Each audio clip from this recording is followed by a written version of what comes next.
자, 여러분 안녕하십니까? 자, 이번 시간에는 우리 지난 시간에 이어서요 13장의 4절 누진세제에 대한 찬반 의견 한번 보도록 할게요. 자, 챕터 13장 4절입니다. 우리가 이제 지금 보는 게 바람직한 조세란 무엇인가 이렇게 얘기했고요. 그랬을 때 공평한 조세 이렇게 얘기했습니다. 근데 공평성이라는 게 사실 어떻게 보면은 편익의 원칙이 있고 능력의 원칙이 있어요. 편익의 원칙은 내가 혜택 받은 만큼 세금 많이 내면 그게 바로 공평한 거죠. 능력의 원칙이 있었습니다. 자, 능력의 원칙이다라고 하면 능력이 똑같은 사람은 똑같이 세금 내는 게 맞지 않아? 이게 바로 수평적 공평성이죠. 그리고 능력이 말이야 더 많은 사람은 세금을 더 내야지 이렇게 얘기할 수 있습니다. 그게 바로 수직적 공평성이었어요. 자, 근데 우리가 수평적 공평성에서는 야, 능력이 똑같다고? 그런데 능력을 뭘 능력으로 사용할 것인지 능력의 대리변수 찾는 거 문제가 있다 그랬고요. 자, 이번 시간에는 능력이 많으면 더 많이 세금 내면 된다. 그게 수직적 공평성인데 얼마나 더 큰 능력의 소유자는 더 큰 세금을 내야 된다. 근데 단순히 더 많이만 내면 된다가 아니라 얼마나 더 내야 되는데 거기에 이제 관심이 있는 거예요. 얼마나? 보통은 이게 바로 누진적이라고 볼 수가 있는데요. 우리 누진 근데 얼마나에 대해서 이제 사람들의 생각이 달라서 약간 그게 똔똔거리가 되는 것입니다. 우리 첫 번째 줄 볼게요. 413페이지. 앞에서 수직적 공평성의 원칙은 경제적 능력이 더 많은 그겁니다. 근데 어느 정도로 더 많이 세금을 내야 한다는 거에 대해서는 구체적으로 얘기하고 있지 않아요. 많은 사람들은 조세 제도가 프로그레시브하게 세금을 더 많이 내는 누진적인 게 당연하다 이렇게 얘기하는데 누진성의 정도라고 할게요. 이거에 대해서는 약간 이제 합의를 봐야 되는 것이죠. 자, 근데 거기 보시면 누진적인 조세 제도에 대해서 명백하게 반대하는 사람도 있대요. 왜 반대하지? 네, 그걸 한번 볼게요. 자, 기본적으로 보면 누진성에 보통 찬성해서 다들 오케이 이렇게 도입을 하는데 반대하는 의견도 있대요. 그래서 한번 보시면 반대하는 의견. 자, 우선 첫 번째 볼게요. 누진세의 반대 의견을 개진하고 있는 대표적인 사람으로서 블럼 켈븐이 펴낸 누진과세의 박약한 정당성 이런 책에 담겨 있는데 그들 외에도 누진성 타당성의 의문을 갖고 있는 사람들이 많이 있어요. 왜 그런가 한번 볼게요. 첫 번째, 자, 우선 조세 제도가 누진적이게 되면 복잡해집니다. 복잡해요. 그러니까 우리가 어떤 제도 시스템이 복잡할수록 거기에 구멍이 숭숭숭 뚫려 있어서 피해 나가는 사람이 많이 있습니다. 특히 세법 같은 경우 되게 복잡하고 책도 두껍고 예외 조항에 예외가 있고 막 이렇거든요. 그러니까 그걸 일반인들이 딱 봤을 때 쉽게 세금을 투명하게 걷기보다는 만만치 않습니다. 그러니까 이제 전문 세무사가 있으면 불법은 아닌데 합법적으로 세금을 덜 낼 수 있는 거지. 그래서 거기 보시면 1번에 조세 제도를 복잡하게 만들게 되면 복잡해 이렇게 되면 합법적인 탈세 기회가 더 많아져요. 합법적인 불법은 아닌데 탈세 기회가 많아집니다. 오케이? 그래서 구멍이 숭숭 루폴이라고 합니다. 누진세율 구조를 채택할 때 표면적으로 봤을 때 부유하고 돈 많은 사람이 세금 많이 내네 뭐 그런 것처럼 볼 수 있는데 오히려 현실에선 아닐 수 있게 된다는 거예요. 그래서 부유층이 오히려 솟아날 세금을 안 내고 피해 나갈 구멍이 많다 이렇게 볼 수 있고요. 다음 두 번째는 정치적인 책임성 이렇게 얘기합니다. 정치적인 책임성. 우리 책임성이라는 단어는 앞에 비슷하게 봤습니다. 첫 번째 줄 보시면 누진세가 시행될 경우 중산층을 위시한 대부분의 납세자들은 별 영향을 받지 않습니다. 소수의 부유층이 이에 영향을 받아요. 오케이, 당연하지. 이렇게 있으면 누진세 대상이 되는 사람들은 여기 있는 사람들 주로 소득이 많은 소수 계층이다 라고 볼 수가 있습니다. 자, 근데 거기 보시면 누진세 영향을 받지 않는 사람들이 다수인데 세 번째 줄 보세요. 다수의 사람들이 이에 대한 선택을 할 때 소수의 여러 가지 이해관계 같은 거 배려를 할까? 잘 안 한다는 거야.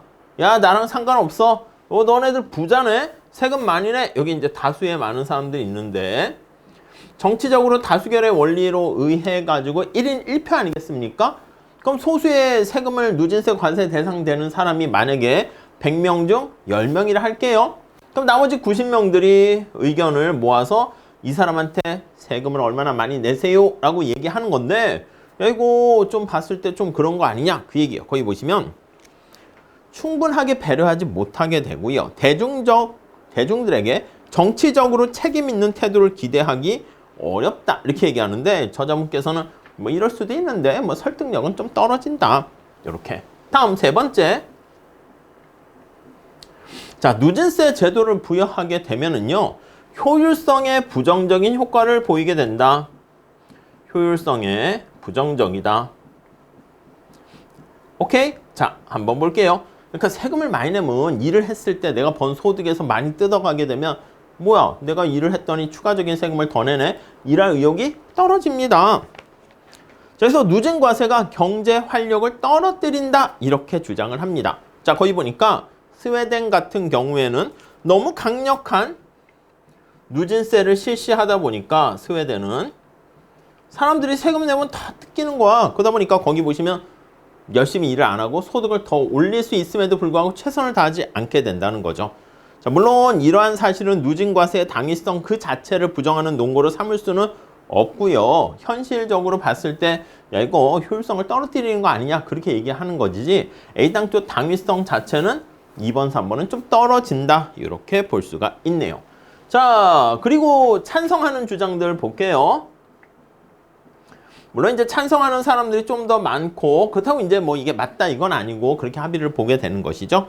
자, 그래서 거기 보시면 첫 번째 줄 누진과세가 거기 관련해서 자유 성향을 가진 사람들보다는 평등주의나 공리주의적 성향을 가진 사람들이 한층 더, 그쵸? 우리가 철학적으로 봤을 때 여기 나와 있는 복잡해 이렇게 주장하는 사람도 비슷한 것이긴 한데 이런 경우에는 약간 자유주의 견해를 지닌 사람들은 야, 간섭하지 마 이렇게 볼 수가 있는데, 그게 아니라 첫 번째 철학적으로 봤을 때 평등주의라든가 거기 나와 있는 롤즈 우리 봤었죠? 거기에 해당하는 사람들은요 한층 더 적극적인 지지를 보낼 수가 있게 됩니다. 자, 그리고 평등주의랑 그리고요 이게 공리주의도 해당할 수 있습니다. 우리 이거는 뒤에 다시 얘기할 거야. 공리주의 아니면 저 앞에 소득 재분배에서 평등주의적 공리주의자 해가지고요 밀 같은 경우에는 소득의 한계 효용이 체감하는 경우에 그때 한계 효용이 똑같을 때 가장 바람직하다 이렇게 얘기하거든요. 그러니까 그러한 공리주의 입장에서는 평등주의적 공리주의라 합니다. 그땐 누진과세가 힘을 받게 됩니다. 자, 그렇게 보시고요. 밑에 경제적 불평등의 감소다. 그래서 여기 나와 있는 것처럼 경제적인 불평등을 감소시킬 수 있다. 네, 요게 이제 가장 주된 목적 중에 하나죠. 첫 번째 줄 볼까요? 누진세제에 찬성하고 있는 사람이 가장 중요하게 생각하는 게 처분 가능 소득이 어느 정도 평준화될 수 있다는 거죠. 그래서 우리 가처분 소득이 요거 격차가 약간 완만하게 축소될 수 있다. 이렇게요. 자, 소득의 불평등이 사회 안전망을 흔들릴 수 있다는 것을 감안하게 되면 누진세제의 평준화 효과는 긍정적으로 평가할 수 있는데, 물론 이거랑 비슷합니다. 앞에 너무 복잡해 이거랑도 비슷한데, 그래 이론상은 알겠는데 이론상으로는 그렇게 되는데 현실상 봤을 때 얼마나 누진성이 효과가 있는지 그건 잘 모르겠다 이렇게 갈 수도 있네요. 왜냐하면 너무 이게 복잡한 거야. 합법적인 탈세가 쉽게 이루어진다 그러면 불법은 아닙니다. 근데 국민 눈높이에 맞지 않게 되는 약간 그런 불합리한 결과가 초래될 수 있다는 것이죠. 그래서 거기 보시면 진짜 평준화 효과를 갖게 되는가? 이거에 대해서 회의를 갖게 되는 사람들이 많습니다. 오케이? 그 정도 봐주시고. 그 다음 편익 입장에 편익의 원칙에 입각한 주장이 있습니다. 우리 앞에서 본 것처럼 능력의 원칙이 아니라 편익의 원칙에 입각했을 때 아니 정부가 제공하는 공공 서비스에 대해서 편익을 많이 봐서 혜택을 많이 보면 세금 많이 내 이럴 수 있잖아요. 근데 부유한 사람들이 사실 가난한 사람들보다 정부가 제공하는 서비스에 대한 공공재 수요에 대한 공공재에 대한 수요의 소득 탄력성이 일보다 크게 되면 우리 앞에서 얘기한 것처럼 그렇게 되면은 오히려 아니 부유한 사람들이 혜택을 많이 보는군 이럴 수 있게 된다는 거죠.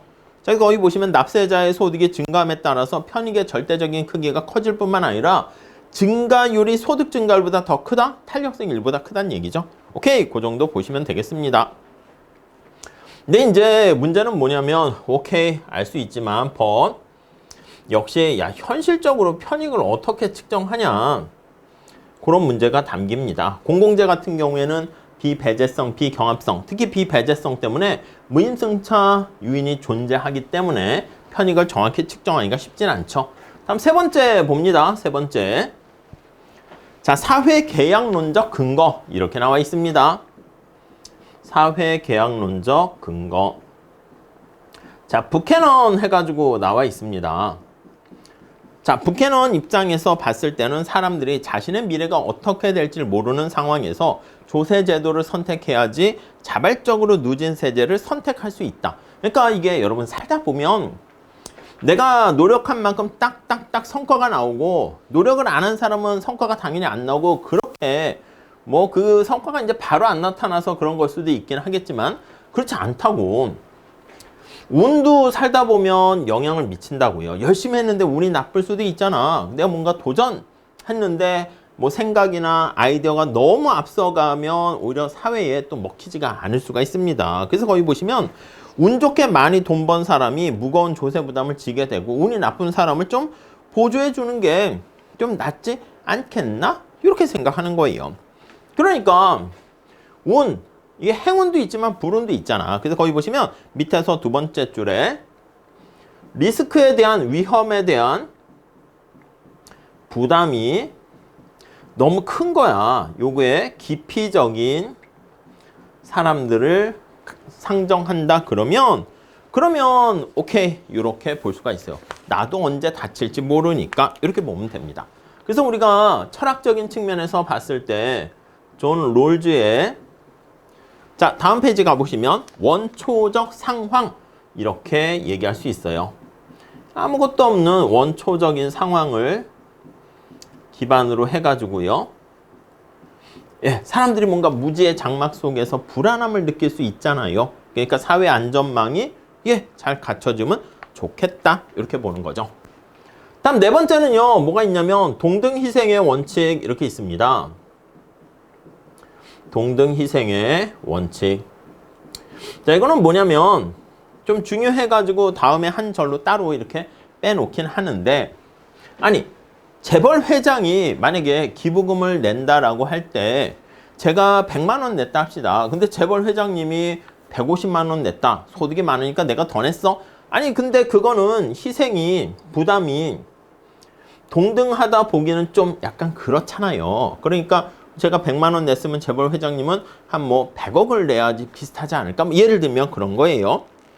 자, 여기서 우리 존 스튜어트 밀이 얘기하는 것으로서 자, 공평과세 원칙으로 동등 희생을 제시한 바가 있는데 모든 납세자가 조세 부담으로 인해서 감수해야 하는 희생이 동등하게 되어야 한다. 이게 동등 희생의 원칙이에요. 부담의 희생이 동등해야 된다. 자, 이 원칙을 반영한 조세 제도는 누진적인 성격을 갖게 된다라는 관점에서 누진과세를 옹호하게 되는데 자, 여기서 얘기한 동등하다라는 표현이 좀 애매할 수 있습니다. 이게 어떤 측면에서 동등하다라고 볼 수 있느냐에 따라서 세 가지 얘기를 할 수 있어요. 자, 그래서 구체적으로 조금 더 보도록 하겠습니다. 자, 미래, 동등, 희생의 원칙. 이렇게요. 자, 우리 세 가지를 볼 건데요. 첫 번째, 희생의 절대량. 이게 있고요. 다음 페이지 볼게요. 희생의 비율. 이게 있습니다. 자, 그래서 첫 번째는 희생의 절대량. 절대 희생이라고 보시면 되겠습니다. 절대량. 자, 그리고 두 번째는 희생의 비율입니다. 희생의 비율. 이렇게요. 그 다음 페이지에 넘어가 볼게요. 희생의 한계 해서 한계에서의 희생. 이렇게 볼 수 있네요. 세 번째. 희생의 한계. 이렇게요. 이렇게 한 세 가지 측면에서 볼게요. 오케이? 자, 희생의 절대량 측면에서 봅시다, 먼저. 자, 첫 번째 줄에 한번 보시면 동등한 희생이라 할 때 먼저 기본적으로 떠오르는 것은 조세 납부로 인해서 발생하는 희생 효용의 희생이라는 게 효용이 감소하는 거죠. 약간 이렇게 보시면 효용의 감소 이렇게 볼 수가 있는데, 자, 거기 보시면 그래프를 한번 볼게요. 오른쪽에 그래프를 한번 보시면, 자, 소득이 증가함에 따라 한계 효용이 어떻게 되는가, 그 그래프가 나와 있어요. Y를 우리가 소득이라 할 것이고요. 그리고 수직축에는 한계 효용 이렇게 있어요. 오케이? 한계 효용이 이렇게 체감한다라고 한번 생각해 봅시다. MU 이렇게. 그러니까 소득이 증가할 때 한계 효용은 체감합니다. 오케이? 총 효용은 증가하지. 근데 이제 증가하는 정도가 점차 작아진다. 이렇게 보시면 돼요. 여기서 앞서 말씀드린 것처럼 두 사람이 있어요.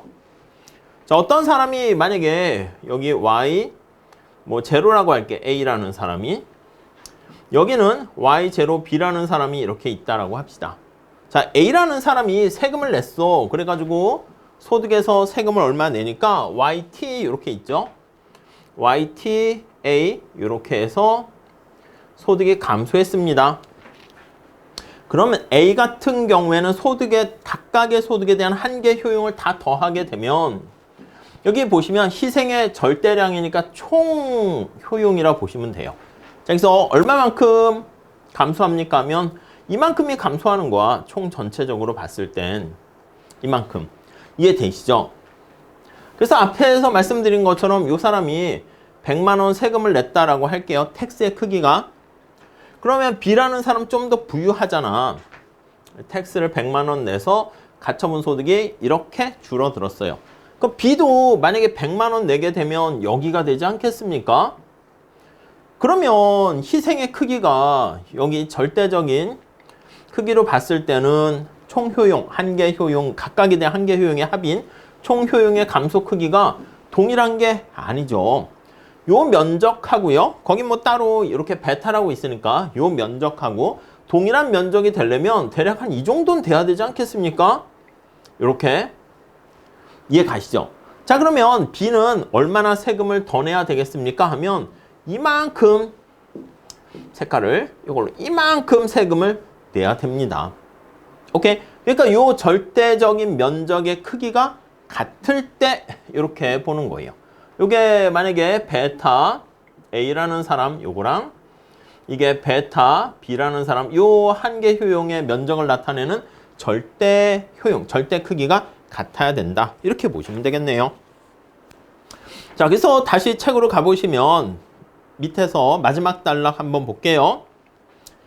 베타 값이 같게 되는 걸 알 수가 있고 희생된 효용의 절대량이 모두 같아야 된다는 뜻에서 동등 희생의 원칙을 적용할 수 있는데, 아니 이때 반드시 누진적이 되는 건 아닐 수 있습니다. 왜냐하면 여러분 한번 상상을 해보세요. 지금 한계 효용이 체감한다는 전제하에서 얘기했는데 한계 효용이 체감하지 않는다라고 할게. 이렇게 수평이라 할게요. 한계 효용이 그냥 일정해요. 체감하지 않습니다. 오케이? 자, 그러면 소득이 이걸로 그냥 할게. 여러분들이 충분히 이해할 것 같으니까 여기서부터 이만큼 세금을 냈다라고 할게요. 그럼 효용이 감소한 총 효용의 감소 크기는 이만큼인데 이 사람의 경우는 B는 부자인데 세금을 얼마 내면 돼요? 이만큼 똑같은 크기의 세금을 내면 되는 거잖아. 오케이? 자, 그러니까 만약에 한계 효용이 일정하다라고 하면은 소득이 많은 사람이 세금을 더 많이 낸다. 그것도 아닐 수 있고요. 오히려 동일한 금액 내게 됩니다. 정액세와 같아지는 동일한 세금을 내는 거죠. 그러니까 일정하면 이랬을 때는 절대 희생설에 따르면 오히려 역진적이 될 수 있다. 오케이? 이해 가시겠습니까? 자, 그러면 하나만 더 상상해 보시죠. 한계 효용이 체감하는 정도가 만약에 더 크다 할게. 여기서부터요, 체감하는 정도가 더 빠르게 체감해. 이런 식으로. 자, 그러면 이 사람의 소득이 이만큼 있었을 때 앞에서 얘기한 요 베타랑 크기가 같아지게 되려면 세금이 여기서부터 더 많이 요렇게 내게 되는 경우 알 수 있죠. 그러니까 여러분 한계 효용이 체감해야 되는데 체감하는 정도가 빠르게 체감할수록 누진성이 커진다라는 걸 알 수 있습니다. 자, 그래서 밑에서 두 번째 줄 보시면 소득에 대한 한계 효용이 불변이 되면요. 한계 효용 곡선이 수평이 되면은 똑같은 금액의 세금을 낼 때 희생의 절대량이 모두 같아지게 되는 걸 알 수가 있고요. 그래서 오히려 역진적이 되는 인두세 이렇게 되는 거예요. 사람 한 명당 똑같은 세금을 내는 거야. 소득이 많던 적던 상관없이. 자, 그래서 두 번째 줄 보세요. 이렇게 해석된 동등 희생의 원칙이 누진과세를 정당화시키기 위해서는 네, 한계 효용이 체감하는 정도가 급격하게 자, 한계 효용의 소득 탄력성이라 볼 수 있겠습니다. 소득이 변하는 거니까 소득 탄력성이 클수록 거기 보시면 1보다 클수록 1보다 큰 경우 이해 가시죠? 큰 경우. 그러니까 이게 한계 효용 곡선이 우하향하는데 가파르게 우하향해야 됩니다. 한계 효용 곡선이 가파르게 우하향해야 된다. 이렇게요. 이해 가시겠죠? 이렇게 가파르게 우하향하는 경우에 급격히 체감하는 경우에 누진성을 보이게 된다. 그래서 거기 밑줄 치시죠. 한계 효용의 소득 탄력성이 1보다 큰 제한적인 상황에서 그러니까 소득이 여기 살짝 보시면 핑크 색깔하고 흰 색깔하고 요거 비교할 때 이렇게 보시면 되겠지. 소득이 한 단위 증가했을 때 물론 이제 요 기울기 자체만으로 하는 건 아니죠. 탄력성 잘 아실 거야. 직관적으로 보면 같은 점에서 시작해서 얘는 좀 체감하는 정도가 작잖아. 얘는 한계 효용의 소득 탄력성이 제로죠. 그리고 하얀 색깔보다는 핑크 색깔이 훨씬 더 빠르게 체감하게 된다는 것을 우리가 확인할 수 있습니다. 오케이? 자, 그래서 계속 반복하고 있습니다. 한계 효용이 이처럼 빠르게 체감하지 않는다면 희생의 절대량이 동일해야 한다는 의미에서는 누진세를 정당화시킬 수가 없고요. 언제 정당화된다? 한계 효용의 소득 탄력성이 1보다 클 때 이렇게 보시면 되겠습니다. 자, 희생의 비율은요.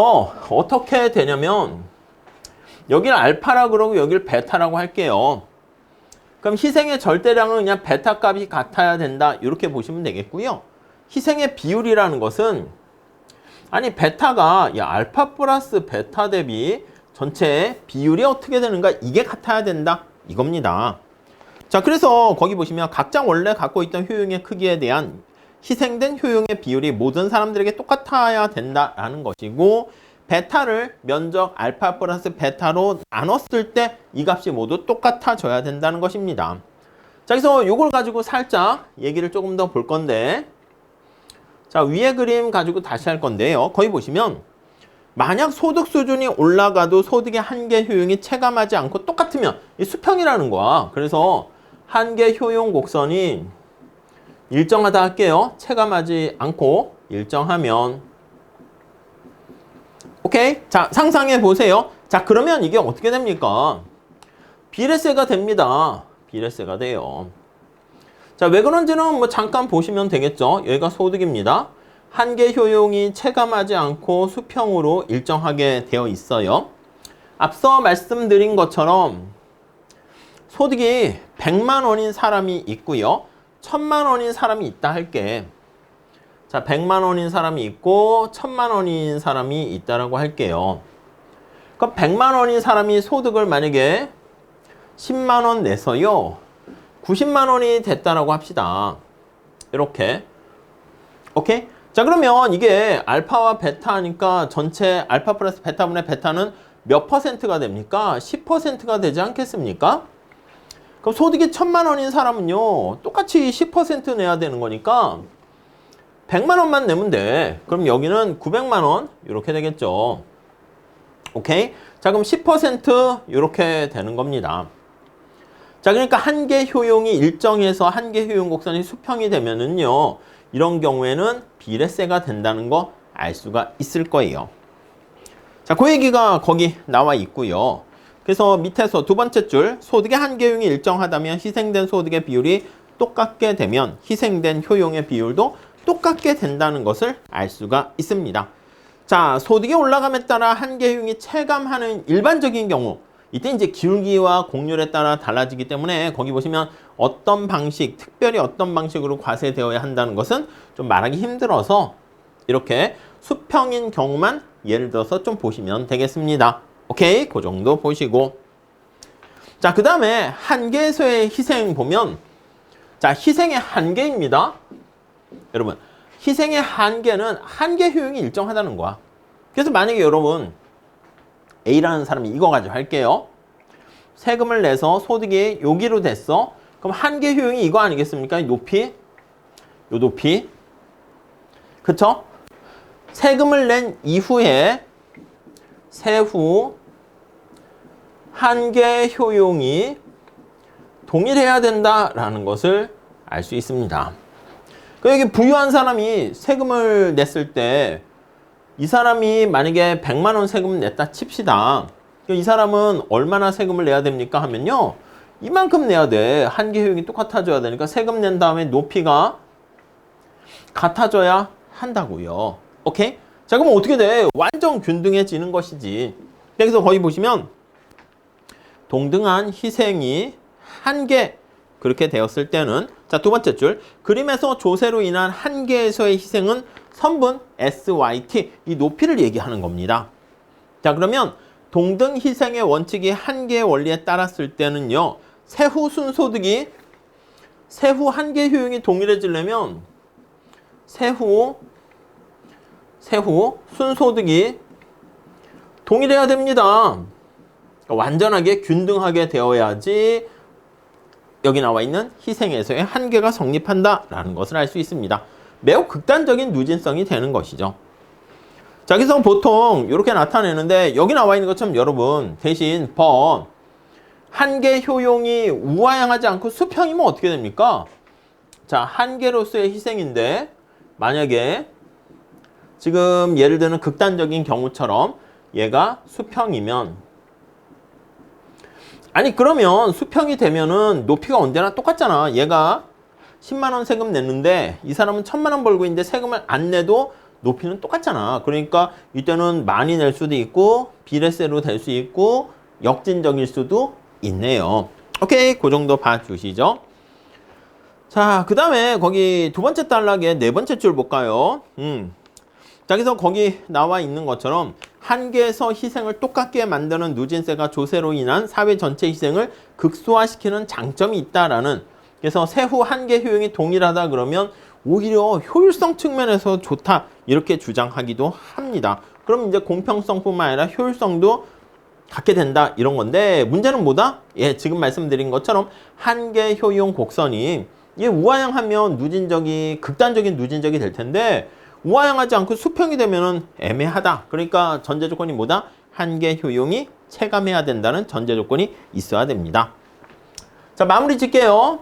우리 누진과세 관련해서 얘기하는 건데 찬성과 반대 의견이 있었고요. 특히 미래 동등희생의 원칙에 따라서 우리가 동등하다, 희생이 동등하다 그게 무슨 뜻인가에 따라서 누진세를 정당화시킬 수 있고 그리고 한계 효용 곡선의 형태에 따라서 누진적이 될 수 있고 아닐 수도 있다라는 거 우리가 살펴봤습니다. 오케이? 네, 그 정도 정리하시면 될 것 같습니다. 자, 마무리 잘 해주시고요. 잠깐 쉬었다가 우리 다음 시간에 거기 보시면 조세와 자원 배분의 효율성 같이 공부하도록 하겠습니다. 감사합니다.